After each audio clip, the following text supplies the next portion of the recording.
દુષ્કર્મની ફરિયાદ નોંધાઈ આરોપીની ધરપકડ કરવામાં આવી. શું આખી રાજકોટ શહેરના ગાંધીગ્રામ પોલીસ સ્ટેશનમાં જે ભોગ બનનાર છે અને ફરિયાદી છે એમના દ્વારા રેપ અને પોક્સો મુજબનો ગુનો દાખલ કરાવવામાં આવેલો છે.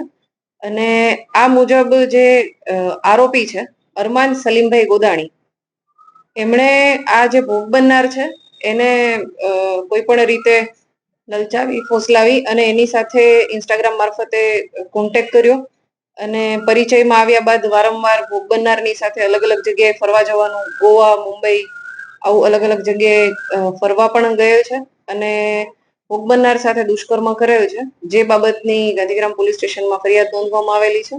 અને આ જે ગુનો છે એની તપાસ ગાંધીગ્રામના પીઆઈ મેઘાણી કરી રહ્યા છે.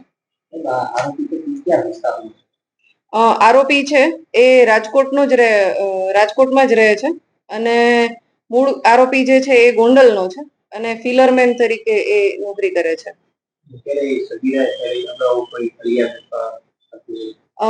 ના, સગીરાએ આ આરોપી બાબતે પોલીસ સ્ટેશનમાં અથવા તો આ બનાવ બાબતે પોલીસ સ્ટેશનમાં કોઈ ફરિયાદ અગાઉ નોંધાવેલ નથી.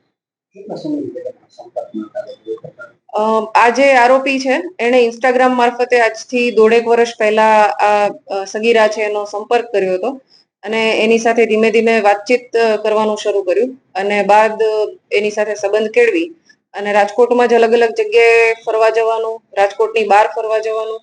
વચ્ચે એક વખત સગીરા જે છે એના પેરેન્ટ્સ સાથે કોઈ બોલાચાલી થઈ તો આરોપી એને પોતાના ઘરે પણ 4-5 દિવસ લઈ ગયો હતો અને ત્યાં રોકી રાખી હતી, બાદમાં મૂકી ગયેલો હતો. આ પ્રકારે વારંવાર એને જે ભોગ બનનાર છે એની સાથે સંબંધ બાંધેલ છે અને દુષ્કર્મ કરેલ છે, જેથી તેના વિરુદ્ધમાં પોક્સો અને રેપ મુજબનો ગુનો દાખલ કરવામાં આવેલો છે.